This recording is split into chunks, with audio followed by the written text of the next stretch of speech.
Donc voilà, je me présente, Stéphane Lecointre. Moi je suis chargé de mission déchets, enfin non, pardon, plus seulement déchets d'ailleurs, chargé de mission industrie pour la direction régionale Bretagne de l'ADEME.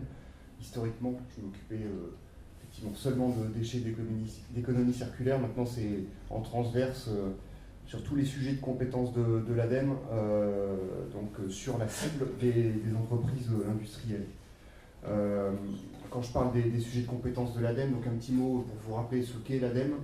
C'est bien un établissement public national qui est en gros, pour faire très très vite, le bras armé du ministère de l'Environnement. Alors pas du tout sur la partie comment dire, contrôle réglementaire. Nous on est vraiment plutôt pour aider les projets et aider le grand public, les collectivités, les entreprises à anticiper la réglementation et aller au-delà. Donc voilà, c'est plutôt un rôle, j'allais dire de bienveillance, mais si, aussi. Pour ne pas dire de financement dans bien des cas, mais ça c'est un autre problème. Donc nos missions, c'est autour de la gestion des déchets, la gestion et la valorisation bien évidemment des déchets, la préservation des sols, l'efficacité énergétique et la production d'énergie renouvelable, au pluriel, la qualité de l'air et la lutte contre le bruit, même si ces deux derniers points là sont un petit peu des tout petits axes de travail pour nous ces dernières années. Pour tout ça, et notamment pour remplir les objectifs que nous fixe le ministère de l'Environnement, on est environ un tout petit millier de salariés au niveau national, répartis en gros moitié-moitié entre des sites centraux où sont basés nos experts thématiques, et puis le gros des troupes quand même en direction régionale, donc dans les différentes régions françaises. Ce matin, alors pour le coup, je vais faire un petit peu quand même mon service de l'État, même si, comme je vous l'ai dit juste avant, on n'est pas du tout, nous, en charge des vérifications et du respect de la réglementation par les différentes activités, les différents acteurs. Mais je vais quand même vous parler de cadre réglementaire, puisque c'est quand même aussi notre cadre de travail aussi, et c'est votre cadre de travail à vous, bien évidemment. Et donc, on a eu la chance, positivons, d'avoir en août 2015 une grosse loi, la loi de transition énergétique pour la croissance verte, alors qui est, vous verrez après, un texte assez copieux, mais qui a le mérite de reprendre un petit peu plein de lois précédentes, les remettre en perspective, de bien consolider les objectifs qui étaient un petit peu disparates, des fois un petit peu contradictoires avec des décrets d'application et ainsi de suite. Bref, on reprend un petit peu tout le contexte, on le remet à plat. Pour certains objectifs, on augmente un petit peu les exigences, et puis on reprécise surtout les échéances.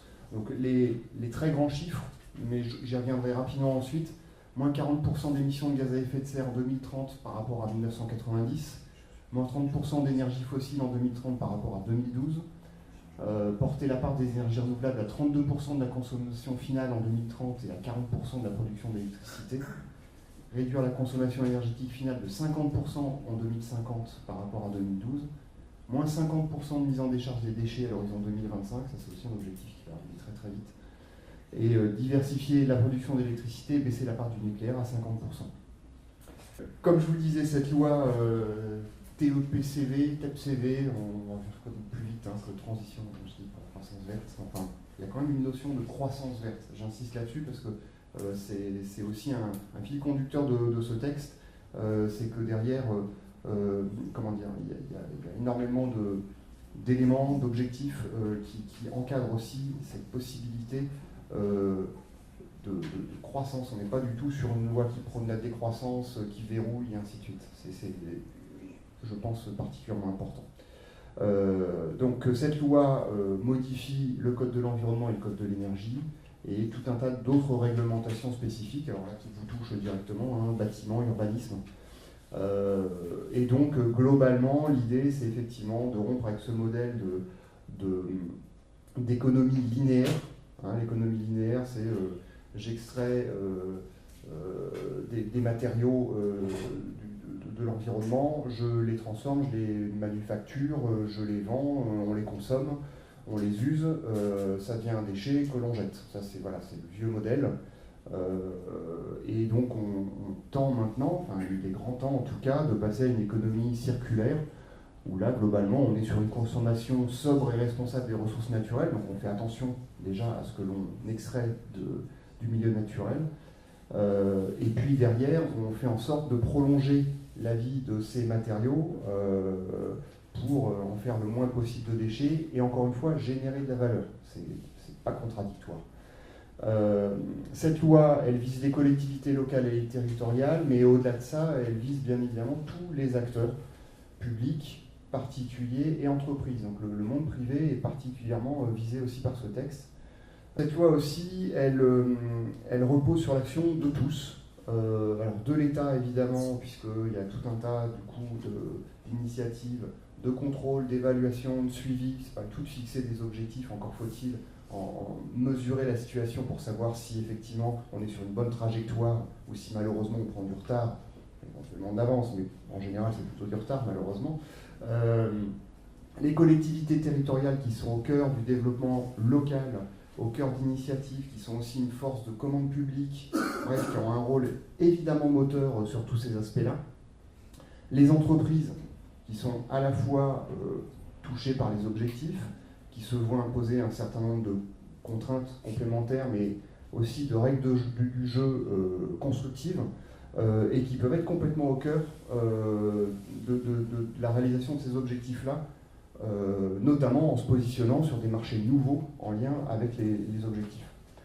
Et puis évidemment le citoyen consommateur, acteur local, ultra-local, qui est central dans tout ça, dans ses choix de consommation par exemple, l'achat de véhicules propres, la rénovation de son logement, ainsi de suite. Une loi copieuse, je vous le disais, 215 articles, 94 pages, je vous rassure, on ne va pas les faire un par un, je vous laisse ça se trouve très facilement hein, sur Google, J-France, tout ça, pour les longues soirées d'hiver, n'hésitez pas. Mais bon, voilà, c'est encore pour vous dire l'ambition de cette loi-là et globalement l'aspect multithématique, multi-acteur de ce texte.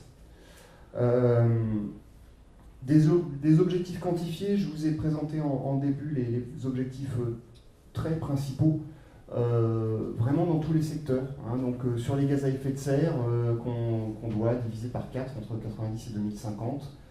Consommation énergétique finale, j'en ai déjà parlé. Consommation énergétique finale des énergies fossiles, j'en ai parlé aussi.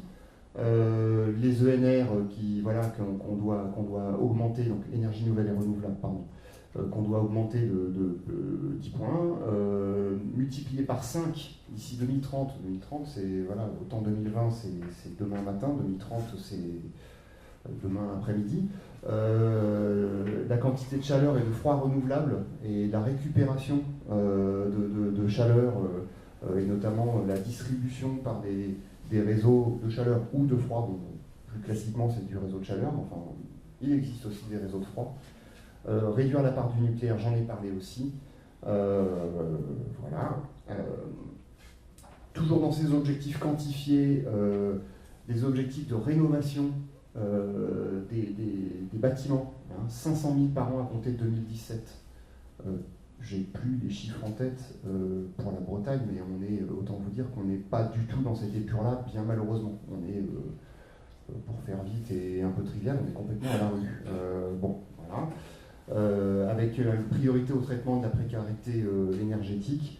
Donc là, effectivement, les bailleurs sociaux notamment, en tout cas sur certains territoires, et petit à petit se mettent à rénover assez lourdement leur logement, avec les effets qu'on peut imaginer, tant sur l'efficacité énergétique que l'efficacité financière pour les principaux intéressés, que sont leurs locataires ou leurs bénéficiaires.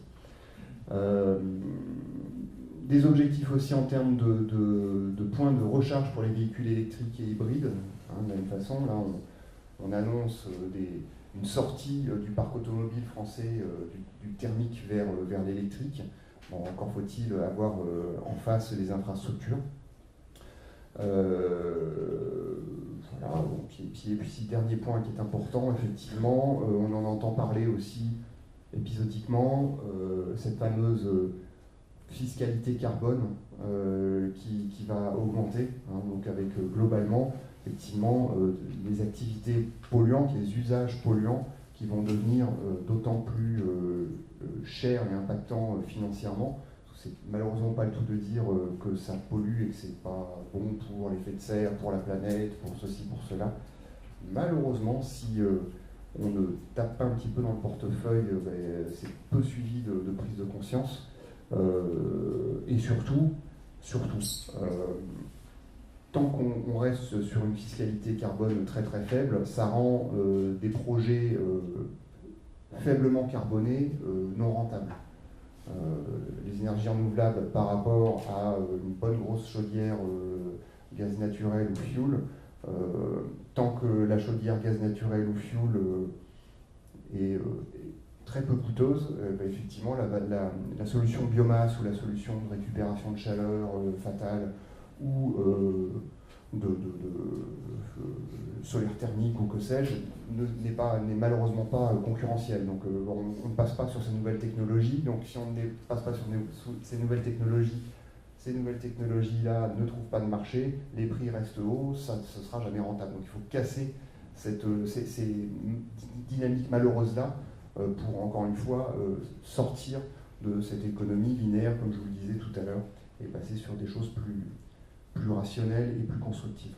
Mais effectivement, l'idée, c'est de découpler la croissance économique et la consommation de matière. Historiquement, on voit systématiquement, en gros, dès que le PIB augmente, la courbe de production de déchets, elle augmente en parallèle. C'est notable. Alors bon, là, il y a eu un peu de tassement économique, on va dire ça, ça loupe pas. Il y a un tassement notable aussi de la production de déchets, aussi dû à des efforts, notamment des collectivités dans le cadre d'initiatives type territoire zéro déchet, zéro gaspillage, puis une prise de conscience, j'espère, des consommateurs. Mais l'idée, c'est bien que l'économie repartant, qu'on ne reparte pas également avec une hausse des consommations de matières premières exponentielle et une hausse de production de déchets. L'idée, c'est de capitaliser sur ce qu'on a réussi à faire en diminution des déchets, par exemple, tout en laissant l'économie redécoller, bien évidemment. Sur ces déchets, justement, réduire de 10% les quantités de déchets ménagers assimilés produits par habitant et stabiliser les quantités de déchets d'activité économique, notamment dans le secteur du bâtiment et des travaux publics. Donc là, on est sur une comparaison entre 2010 et 2020. Et puis sur les taux de recyclage, donc 55% des déchets non dangereux devront être recyclés en 2020, 65% en 2025, valoriser 70% des déchets du BTP en 2020, c'était la bonne formation. Et un autre élément, donc une réduction de 50% à l'horizon 2025 des quantités de déchets mis en décharge, stockés, enfouis, quel que soit le terme. Vous voyez l'idée. Une piste en plus sur cette gestion des déchets, c'est le développement du tri à la source des biodéchets, déchets organiques valorisables, notamment en compost ou pourquoi pas en méthanisation, enfin la méthanisation étant un stade avant le compostage. Voilà, donc ça c'est aussi des objectifs qui sont fixés par cette loi. D'autres objectifs particulièrement concrets, le principe de proximité du traitement des déchets est réaffirmé. C'était un vieux principe qui était dans une loi de 92, qui était elle-même une compilation de lois plus anciennes. Mais bon, là c'est réaffirmé. Bon. De la même façon, on tend vers l'interdiction complète de la discrimination entre les matériaux issus de déchets valorisés, matériaux recyclés, et matériaux neufs. Bon, c'est plus facile à dire qu'à faire, hein. Encore faut-il être sûr et certain que le matériau recyclé a les mêmes qualités que le matériau neuf, et quand on veut effectivement être sûr et certain de la qualité, c'est souvent après des opérations de tri recyclage qui peuvent être coûteuses, donc ça peut être valable sur certains produits, ça l'est beaucoup une phase beaucoup plus compliquée sur d'autres matières. Pour autant, voilà, on tend vers cette non-discrimination. Voilà, et puis dernier point, ça peut aussi vous concerner, en tout cas en tant que filière de valorisation et de production d'énergie. Favoriser la production d'énergie issue de la valorisation des déchets lorsqu'ils ne sont pas recyclables. Donc là, on ne remet pas en avant l'incinération d'ordures ménagères. Ça en fait partie, certes. Mais en tout cas, quand on parle de valorisation, on vise là, dans le cas de l'incinération d'ordures ménagères, des installations à très haut rendement. On sort du parc les installations qui ne feraient pas de valorisation énergétique, par exemple, ou qui n'atteindraient pas, de mémoire, 65% de valorisation. Mais ce qu'il y a derrière cette petite ligne-là, c'est le sujet notamment des combustibles solides de récupération. Donc encore une fois, tous ces déchets en mélange qui ne sont pas recyclables parce que trop mélangés, de trop petite taille, trop souillés, trop ceci, trop cela. Je parle bien de déchets non dangereux pour autant. En tout cas trop complexes pour pouvoir les valoriser d'un point de vue matière, mais qu'on est capable maintenant technologiquement de traiter, de broyer, cribler, dont on va enlever un certain nombre de matériaux embêtants pour en faire un combustible. Alors qu'il reste un déchet aux yeux de la loi française pour le moment, mais en tout cas c'est un combustible en gros qui a un pouvoir calorifique supérieur à la plaquette de bois par exemple. On va y retrouver notamment tous les bois adjuvantés, les fameux bois de classe B, bois faiblement adjuvantés, parce que les bois traités peuvent être des déchets dangereux dans certains cas. Mais on va retrouver voilà, des déchets plastiques, de la cellulose aussi, dans bien des cas. Voilà, dont on fait un combustible stockable, utilisable dans des chaufferies bien spécifiques, avec évidemment un cadre réglementaire très très strict autour de tout ça. Je vous rassure, c'est pas pour en faire n'importe quoi. Une autre suite de la loi de transition énergétique, le fameux décret dit 5 flux, donc c'est comme ça qu'on l'appelle, comme ça dans le métier, le petit décret 5 flux. Donc 1er juillet 2016, donc presque un an plus tard, qui est concerné tous les producteurs et détenteurs de déchets, entreprises, administrations, collectivités, pas le particulier qui lui a déjà des capacités à trier fournies, ou en tout cas dictées par sa collectivité. Ces producteurs, donc pour qu'ils soient concernés, c'est des producteurs collectés par un prestataire privé ou collectés par le service public de collecte de la collectivité, donc s'il a une production supérieure à 1100 litres par semaine. L'enjeu pour l'entreprise, c'est bien de séparer de sa production de déchets ces 5 flux que sont les papiers carton, le métal, les plastiques, le verre, le bois. Voilà, c'est une obligation maintenant, si vous produisez plus de 1100 litres par semaine, que vous soyez collecté par le service public, encore une fois, ou par un prestataire privé, vous ne pouvez plus tout mélanger. Vous devez bien non mélanger à la source. Voilà, pour que ces déchets puissent être collectés séparément les uns des autres, voilà, ou éventuellement en mélange entre deux flux. Là, c'est avec évidemment, comment dire, enfin, entre deux, oui, certains flux. Quand votre collecteur vous dit, écoutez, moi, il n'y a pas de problème, vous mettez le métal et le plastique dans la même benne parce que ça vous coûtera moins cher et que moi ça m'arrange parce qu'après je sais bien les séparer. Voilà, ça c'est acceptable, mais encore une fois, consigne stricte de non-mélange de ces 5 flux. Voilà, et votre prestataire doit vous remettre une attestation annuelle de collecte et de valorisation sur ces 5 flux. Autre suite de la LTECV, article 93, donc, dans les 200, combien je ne sais plus, enfin, dans les nombreux articles, article qui vous concerne directement, cette institution de l'obligation de reprise des déchets issus des matériaux de construction par les distributeurs. Donc là, c'est les distributeurs de matériaux qui sont visés. Distributeurs de matériaux, produits et équipements de construction à destination des professionnels. On sort de là les grandes surfaces de bricolage. Et donc par contre, l'ensemble des commerces de gros est bien concerné. Toujours pour être soumis à cette obligation, il faut avoir une surface de vente supérieure ou égale à 400 mètres carrés et un chiffre d'affaires annuel supérieur ou égal à 1 million d'euros. L'idée derrière, c'est donc quand on est soumis à cette réglementation-là, c'est de permettre le retour des produits non utilisés ou ouverts ou des déchets générés par l'utilisation de ces produits. Alors soit, pourquoi pas, sur ce qu'on pourrait appeler une déchetterie, une micro-déchetterie sur l'emprise du magasin, ce qui éventuellement, on peut l'entendre, n'est pas simple, ça c'est clair. Mais heureusement, le texte prévoit aussi la possibilité de mutualiser un point de retour pour plusieurs grossistes à l'échelle d'une zone commerciale, de faire valoir aussi la présence d'une déchetterie pro dans un rayon de 10 km autour du magasin. Donc là, de toute façon, ça peut faire émerger des offres privées de reprise de ces matériaux-là. Et donc, l'idée aussi, c'est qu'il y a un travail de fait avec la collectivité pour que ces déchets-là ne soient plus acceptés en déchetterie, pour qu'ils rejoignent bien une filière particulièrement adaptée, une filière privée-privée. La production de déchets générés par les activités bâtiments et travaux publics. Donc sur les déchets non dangereux, alors ça c'est effectivement c'est une année de référence 2012. Il y a des travaux en cours. Ça c'est quelque chose que j'ai pas cité dans les aspects réglementaires.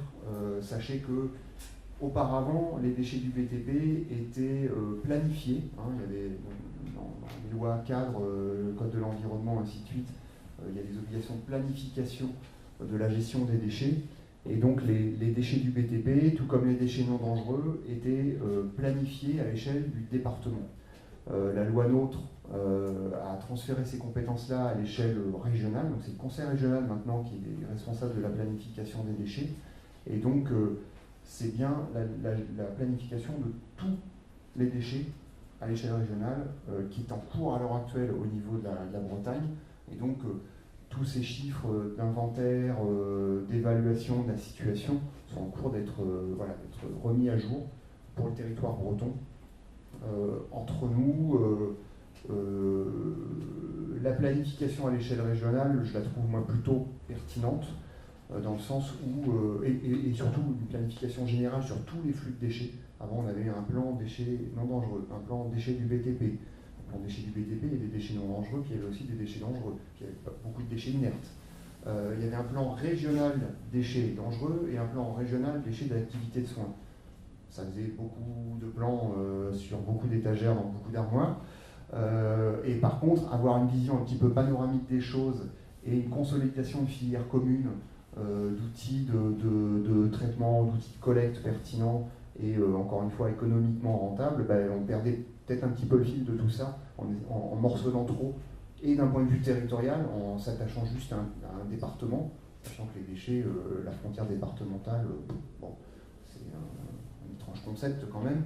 Au niveau régional, ça permet quand même de regarder les flux d'un peu plus haut, mais aussi d'imaginer des filières mieux consolidées et économiquement plus intéressantes, et techniquement plus intéressantes aussi. Bref, je reviens sur mes gisements. Déchets non dangereux, encore une fois, 465 000 tonnes de déchets non dangereux générés par le bâtiment, 57 000 tonnes générées par les travaux publics, et sur ce total-là, 215 000 tonnes qui sont effectivement traitées en Bretagne. Je ne rentre pas dans les détails, j'imagine que les présentations elles seront diffusées, donc voilà, vous pourrez regarder ça avec attention après avoir lu la loi de transition, bien évidemment, ça vous donnera une bonne illustration. Sur les déchets inertes, là évidemment, le champion de la production, c'est bien, les champions, c'est bien les activités travaux publics. 99% de ces déchets sont générés par les travaux publics. Je vous rassure, dans ces 7,5 millions de tonnes, on retrouve énormément de terres et de matériaux non pollués, de graves et de matériaux rocheux. La notion de déchet, bon, voilà, on pourrait en parler des heures, mais c'est vrai que est-ce que c'est vraiment un déchet alors que ça va être réutilisé, remis en œuvre des fois sur le même chantier, ou réutilisé quasiment directement sur un autre chantier à proximité directe, en sous-couche, en remblai, ainsi de suite. Voilà, la question se pose. Il n'empêche qu'il y a un moment où on déplace ces matériaux-là, on les stocke au moins temporairement. Aux yeux de la loi française, ça devient malheureusement un déchet qui vient gonfler ce chiffre-là. Pour autant, c'est pas forcément des enjeux de... Enfin, c'est pas forcément une problématique de gestion. Le traitement de ces déchets, donc 78% de la production sortie des chantiers a été traitée dans des installations bretonnes. Voilà, 22% de cette production a été réutilisée sans passage par une installation, donc encore une fois remis en œuvre quasiment directement. Voilà, bon, il y a aussi envoyé hors des circuits réglementés, il y a encore des pratiques marginales. Voilà. Sur les déchets qui sont entrés effectivement sur une installation bretonne de traitement recyclage, 55% ont été recyclés ou réutilisés, donc voilà, on a 15 points à atteindre là, en 2 ans. Voilà. Et enfin, donc, au niveau régional, une installation de traitement a un rayon d'action de 46 km. Donc, le principe de proximité est voilà, plutôt pas mal respecté. Voilà. Et puis oui, et la Bretagne est très faiblement importatrice de déchets, un dernier chiffre 0,9%. C'est des flux extra-régionaux qui sont traités en Bretagne. Ça, c'est effectivement totalement minoritaire. Et je crois que j'ai terminé. Oui.